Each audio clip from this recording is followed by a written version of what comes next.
Rowing. All right, 44-2. All right, so the deal with existence, like, because people with any kind of science training think, yeah, how can the universe exist? Because there's conservation of matter and energy, the same thing, and everything had to start with nothing, and there are a bunch of problems with that anyway. One thing we know is that we do exist, and that we know that there are a number of possible, that because we exist, we know that there are things that that can exist. The rules of existence aren't so tight that existence is ruled out. And you can kind of put the rules of existence in the place of God if you don't believe in a traditional God. And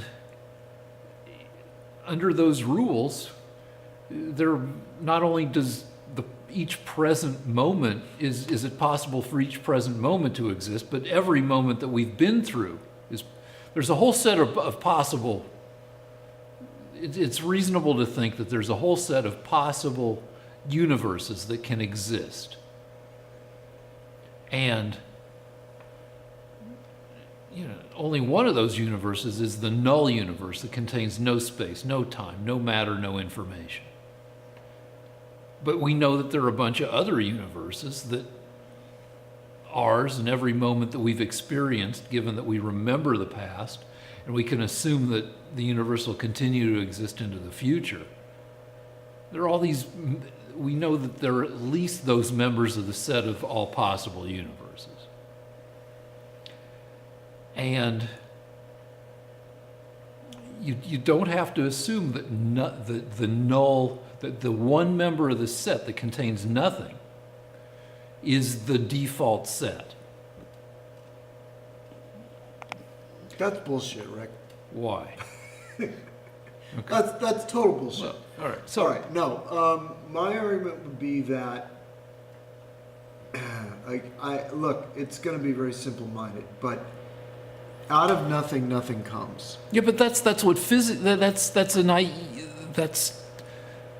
That So doesn't even have to. There are no sets of possibilities in nothing. Nothing means nothing. Yeah, but No you don't have to sets- start with nothing. Well, yes, you do. That's the trouble. That everything that has three dimensions And had to be created. It went from something that didn't exist to something that did No, exist. that's not the deal. There's the set of all possible worlds. No, there's the set itself had to be created. No, the set takes the place. You just Out in the argued. middle of space, there's a set somewhere. No, but There's a- also, but there's a- no, I just said, I made this argument. You've got a God who exists outside of space and time. Right. The rules of self-consistency and of existence are kind of, But They- then those would be God. It's still God. no, If they're it the exists- structure if it of, exists on its own without. they're the emergent principles of logic and existence. Yeah, but principles of logic and existence that don't exist when there's nothing to be logical about. No, I said they're emergent, that they come into play From where? because only the things that can exist can exist. They come into play to I knew determine that, by the way. what. I knew that. I mean, they come into play when when determining or not determining, but they help. Well, shit, they help dictate what can exist and what can't. You got the law of the excluded whatever, where middle, I guess, where something can't both exist and not exist. That's the law of contradiction. Okay. Except in quantum terms, where things can be fuzzy and kind of be on the cusp of existing. But you have all these possible worlds that are self-consistent enough to exist. They don't violate the rules of existence. And each of these worlds does have a putative history that includes a past that maybe goes all the way back to nothingness. But that includes the possibility, even under a Big Bang type universe, which I don't entirely believe in. I believe in an information-based universe. But even in a Big Bang universe, you can have matter come into existence or into interaction with the part of the universe that's already interacting with itself. As a Big Bang universe expands and gets older, there are parts of the universe on the edge, way, way back in time, that come into visibility and become able to interact with the rest of the universe. As the universe gets older, its horizon expands, and more matter at the edges of the universe is able to interact with the matter that's already interacting with every other part of matter in the universe. And in a way, that brings matter into the universe. And also, the universe is a big-ass place. And what may be true locally, that matter can't be created or destroyed, may not be true on a universal basis. People like to talk about how the universe is governed by entropy. The universe can only get larger and colder, and stars will burn out, and the universe will become eventually just a coldish, uninhabitable place with no usable energy. But that's assuming that entropy is a universal characteristic. But actually, entropy is a local characteristic of a closed system. And entropy may not apply to the universe as a whole. And similarly, the conservation of matter, I don't think applies to the universe as a whole. What's the conservation of matter? That's out of nothing, nothing comes. Yeah. Which is a fancy way of saying, if you have nothing to begin with, without an act of creation, you can't get anything more than nothing. Okay. That's what I think. Yeah, but I don't think that's the case. I think we live in an information-based universe, that the amount of matter, the amount of time, the apparent age of the universe, and the amount of space are all proportionate to the amount of information the universe contains. And as the universe ages and acquires more information via accumulating the outcome of previously indeterminate quantum situations, as time progresses, probabilistic quantum situations resolve into specific histories. That is, something in a quantum, in a situation that's indeterminate in a quantum mechanical sense, where what's going to happen is just a set of probabilities. As time rolls on, many of those probabilities will resolve into specific outcomes. And that involves the accumulation of information. And I believe that accumulated information is reflected in more space, more time, more matter. Yeah. And that you see that matter kind of creep in along the edges of the universe, where the universe, you see it as you're able to look farther and farther back into the universe. And more distant parts of the universe can interact in a causal way. I mean, that's the way you add matter. You add matter at the fringes, and then you allow that matter to, over time, develop a shared history with the rest of the universe. And that involves the creation of matter. And it lets you start from zero, or it lets you extrapolate back to a possible time zero where there's no information. All right, so that, on to the next question, which is, and there is a nice parallelism between. I disagree. Well, yeah, but you can't because you didn't understand what I said. Correct. Okay. But there is a nice parallel between the rules of existence, or the principles of existence, the emergent principles of existence that are kind of outside of space and time and are just kind of tied to logic, and a God who's outside of space and time. Yeah. So fine. Next question is, or the next Prager deal is, All morality is subjective if there's no God. If humans are creating the morality. Now, the interesting thing is, Prager didn't say there wouldn't be any morality. He just said that moral behavior, what is considered to be moral behavior, would be a matter of opinion. well, it's, And, what he's, and Pinker said, no, that's not true.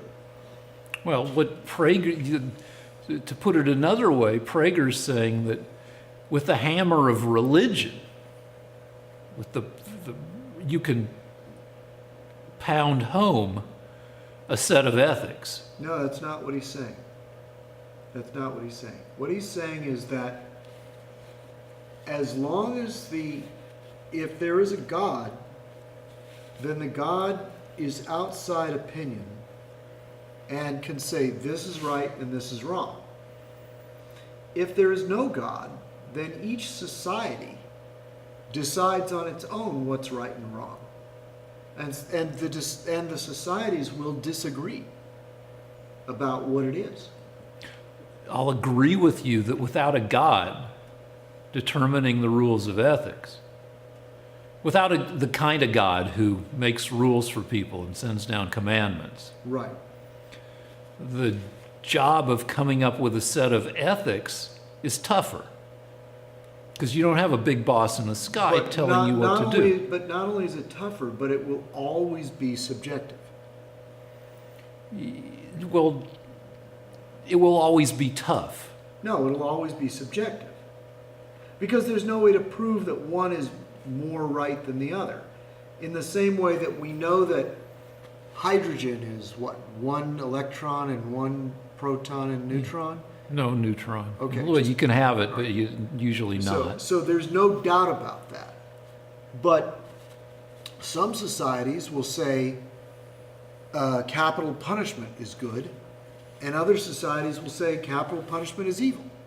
And there will never be any way of saying which is correct. Oh, so It'll what does always be Christianity subjective. say about capital punishment? Christianity, It says, "Thou shalt not kill." Shalt not. no, thou shalt not murder. Oh, so it seems to be up for debate. No, actually, according to the Bible, the 5 books of the Bible, the punishment for murder is death and execution. So according to the Bible, there's no doubt about it. But there are societies today that disagree. I mean, most societies disagree with that. Most societies just put you in prison. So do right you agree now- with do you disagree with the societies that just put you in prison for? Yeah, I think they should kill people that kill people. Well, say you get in a drunk, say you're on your cell phone and you are slow to react at a stoplight, like Caitlyn Jenner. That's manslaughter. Yeah. So wait. So it is subject to debate. No, I'm talking, there's a difference between murder and manslaughter. All right. So Manslaughter is when you kill someone without meaning to. Murder is when you kill someone deliberately. And there should be different punishments for those things. and you think that the what's been handed down from God answers all those questions? Well, it answers a lot of them, but even if it didn't, whatever, without a God, all moral questions are a matter of debate. That you can't deny. And Steven Pinker says, no, that we could come up with something by sitting down and reasoning it out. Well, that is how we come up with something. Well, that is how, but it is subjective. It's just the opinion of our society at a particular time in history. You say subjective as if it throws all possible ethical systems and unethical systems into a hopper and says that, just pick whatever you want. That they're all equally. I'm saying that it may not matter. All I'm saying is that Pinker doesn't realize that morality will be subjective with no God. He doesn't know that it'll be man-made and it'll be up to disagreement. But I'm going to add that because of that, it will be problematic. Because there will be some societies that will have a radically different idea of what's right and wrong than our society. So here's where our argument is. It better not be about the universe being... No. Well, actually, it does get back to that. I hate that. But first, it will be tough to work out ethical systems. But it won't be tough to distinguish between the goodness of, say a system that's pretty close to, American and biblical principles, and the Nazis. When we were talking off camera a couple hours ago, you were kind of saying, well, yeah, the Nazis were, they had their system. The Nazis were kind of organized murder and theft incorporated into a national government. And, there's no question that the Nazi system is less ethical than the system we have here. Unless they had won. And if they'd won, then they'd be saying that we were less ethical. We just happened to win the war.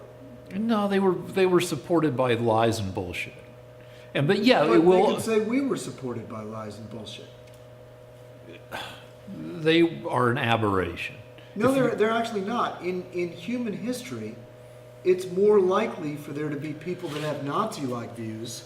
So you're saying that we can't. All right. So you're making the bullshit argument that we can't. Wait. Let me just finish, because people won't understand what I'm getting at. They'll just think I'm crazy. Well, no. But let me. In human history, there have been more societies that say we're better than them, so we can wipe them out, take all their stuff, and it's good. That's the way it should be, because we're better than they are. That's been the norm in human history.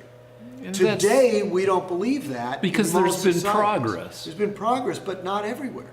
But you're saying without God as the referee, then you can't keep score at all. I mean, that's basically your argument boiled down to nothing. Well, there's two arguments, and the first argument is that all morality will be a matter of opinion without a God.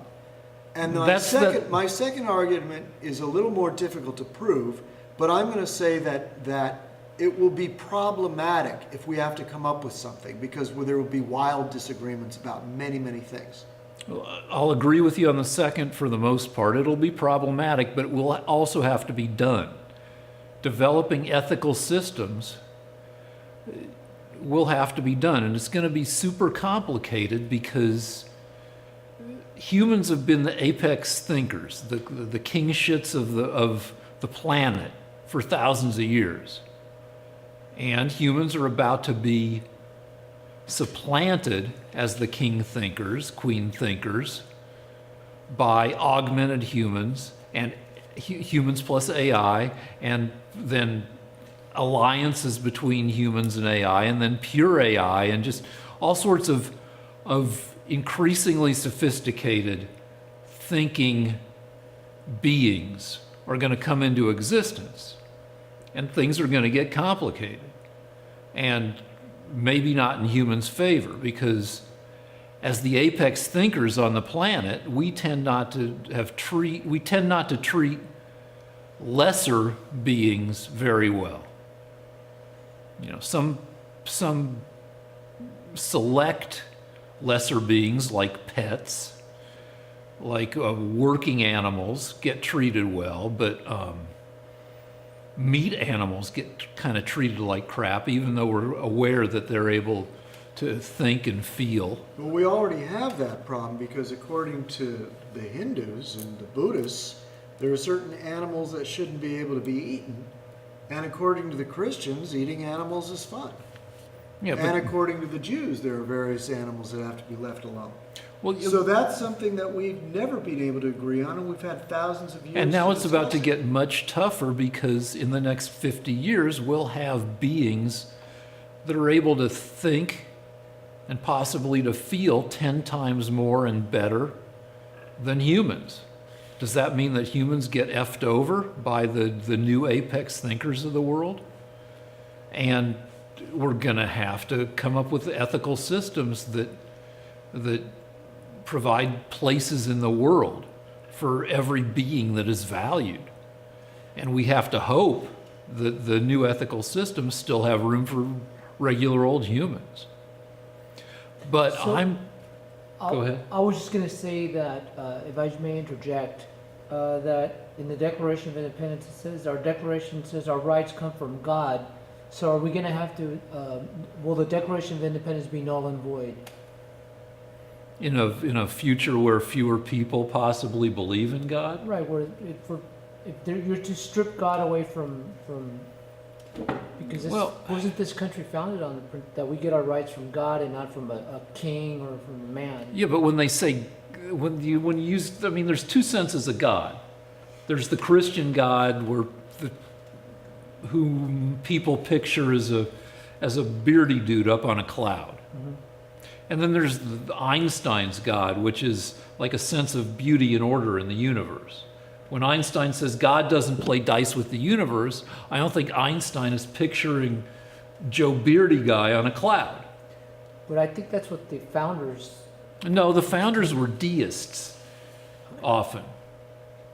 Okay, well, you stepped in it this time, Rick, because the purpose of saying that our rights come from God is vitally important, because what it's saying is no matter what government we come up with, no matter how moral or loved or trusted the government is, it can't take away your rights, because your rights don't come from the government.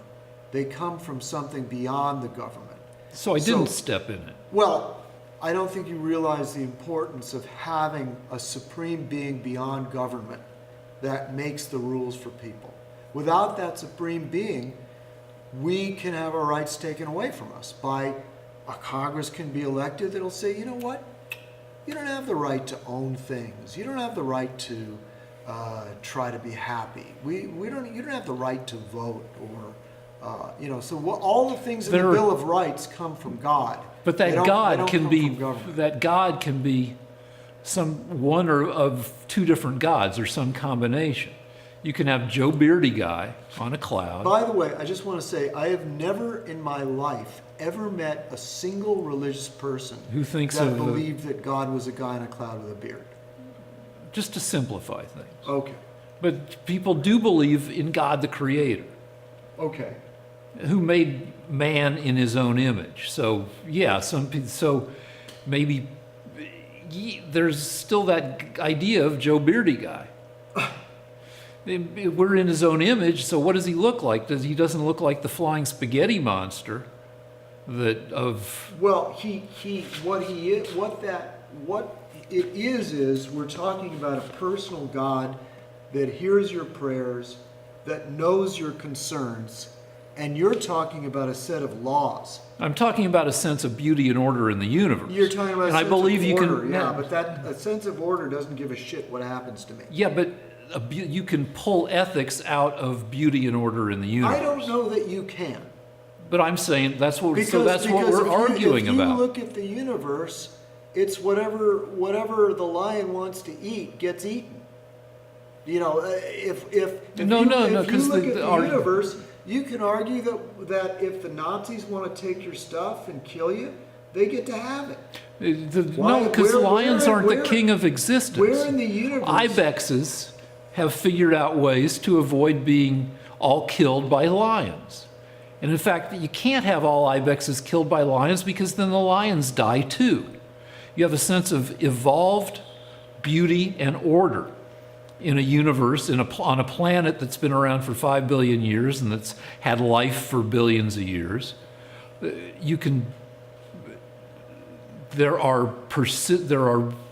live in a universe of order. People get the wrong idea. They think we live in a universe where randomness rules and anything can happen, and lions and Nazis can end up with all the power. In this world today, Rick, today, there are more people living under the I get to take what you want, your life means nothing, than there are people living under democracies. If you look at China, Russia, the Middle East, and most of Africa, that's the rule in the world today. Who's to say that they're wrong and we're right? And the only thing that separates us from them is the Judeo-Christian tradition. So without a God, the odds are you're going to end up like China. So how bad is it in China? China has 1.6 billion people, I believe. At least around 1.5 billion people. So it can't be that bad because they have almost 5 times as many people as we do that they haven't killed through their vicious system. Rick? What? Thank you for making my point. What? Rick is now proving my point because he's making an argument that Chinese are the biologically superior philosophy. Nature has made them the most numerous population. Therefore, their philosophy must be superior to Christianity. No. So you're making my argument. No, I'm not. Yes, you are. Think it through. You've actually made my point. Why shouldn't we all live like the Chinese? Why shouldn't we make their government our government? After all, they've created the biologically superior species. That's not what I'm saying. The biologically superior group. Now you're just doing spurious shit. No. If they've produced the most people, their philosophy must be correct. You've proven my point. No, you were making the point that says that in most of the world is this vicious, bloodthirsty place. Correct. Of danger and Yes. And all I'm saying is that even in a place like China, Yes. which has this weird combination of communist government plus plus the encouragement of capitalism, Yes. even in this weird dog-eat-dog, godless place, Yes. things are not so bad that everybody in China is dead. Okay, but what? Now What you're doing is you're proving to me that the ethical system that is considered the best may not depend on what creates the most people. It might depend on who's nicer to who, but it might be the Chinese system who creates the most people. If something creates the most people, it must be the most successful. By in terms of science. If there was an animal that was overrunning the planet, you would say that was the biologically superior system for creating animals. No. According to nature. No. I mean, you could create an animal. Science could create... No. Well, what if there was a particular lion where we couldn't beat them? Those lions just took over all of the world. There was lions everywhere. We couldn't outsmart them. Wouldn't you say that science had chosen that animal? No. I'd say that everything's going to be... No, philosophy. like I said... We should behave like those lions. No, I'd say that if that were the case, that you had unstoppable lions... Yes. Then everything is dead, including the lions, because the lions eat everything, and then there's nothing left to eat, and the lions are dead. But over time, the Earth, with its billions of years of life and like 600 million years of non-elementary life, of multicellular life, has evolved to communism. So we should all be communists, right? No. no. Well, it's worked for China, and there's more of them than there are of us. And they're happy, right? No. What I'm saying is that there are persistent systems and persistent ways of being within the world that No, communism is only 100 years old. That's the way to go. It's new. In fact, All right, no, in all fact, right, hold on, communism was stop, developed stop. as a response to science. Stop trying to fuck To me Darwin. up with bullshit arguments. I'm just saying that the world is not the purge 24/7. That within any human system, except for like certain failed states that don't last very long, like frickin' Cambodia under Pol Pot. Was that Cambodia? Mm-hmm. I mean, all right, so that you have these Holocausty aberrations where everybody ends up dead. But outside of that, Communists killed 100 million Chinese. 75 million Chinese at least. yeah, all right, it's 20th century, Hitler kills 30 million, Stalin kills 50 million, Chinese communism kills, according to you, 75 million. Well, who knows even, really? We don't Yeah. even know how many million. They used But- to think it was 40 million. But who's to say they're wrong? Without a God, The rest of existence, yeah, but there's more of them than us. that's not, If a vote is to be taken, they'll win. So I think we need a Christian God, because a Christian God wouldn't put up with that shit. we need something. And it doesn't have to be a Christian God. Apparently it does, actually. Because without a Christian God, you end up with China. You end up with China, the with- Islamic world. We end up with Africa. You end We up have- with terrible things all over the world. We have more people than ever before, 7.4 billion. Okay. By the end of the century, we'll have, But you know why we have more people than we've ever had before? Because of Western science. okay, That came about in the Christian world. It wasn't Chinese science. well, you're giving Jesus too much credit. Jesus didn't create science. I don't know. Don't you think there's a connection? Think about it. Why is it that one society, one continent thrived, Europe, that happened to be devoutly Christian, and the other continents of the world languished in darkness and didn't have Christ?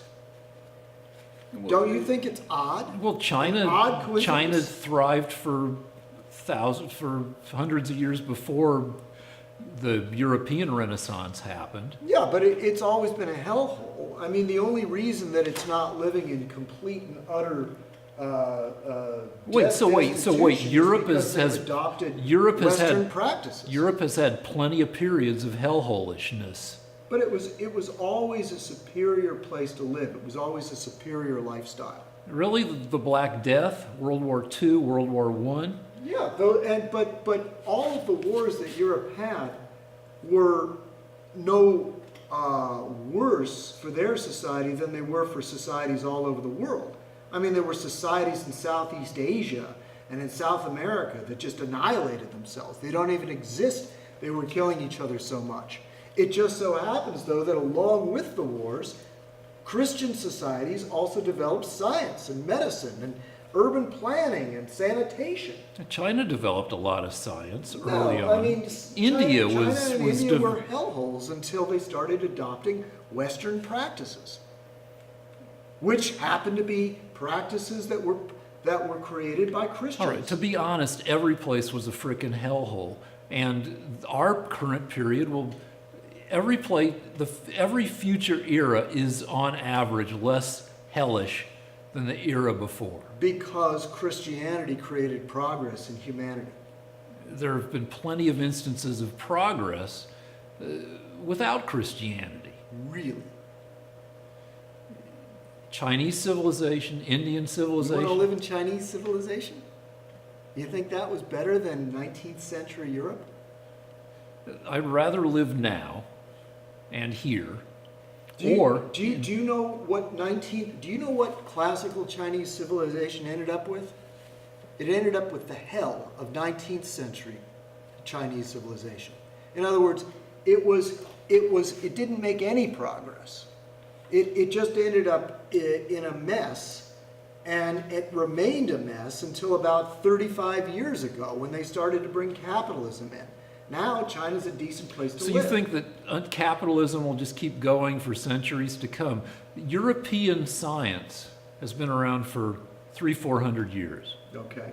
So we've had a 300-400 year run of super fast, science-based technological acceleration. Okay. But other civilizations have had their centuries of technological acceleration. But it wasn't always technology either. The Christian world was a world of democracy. It was a world of human rights. It was a world of freedom of conscience. It was a world of where people tried to help each other more. Yeah, well, a lot instead of of just the aristocracy. I know you're going to say something that makes me sound stupid, but the founders of our country were deists and weren't as purely Christian. Rick, the founders of our country would make Mike Pence look like a dope-smoking hippie. They were so fundamentalist. I don't know about that. Jefferson was not fundamentalist. Read what he said. He was the guy that put it into our Declaration of Independence. About God? Mention of God throughout it. Yeah, I bet you he didn't believe in Joe Beardy Guy. Okay. Well, do you want to There's go a on to reason. different subject? No, there's a reason that the Bible is not our official book of there's a reason that there's a separation between church and state. All those founding fathers were a little bit were leery of too much connection between religion and government.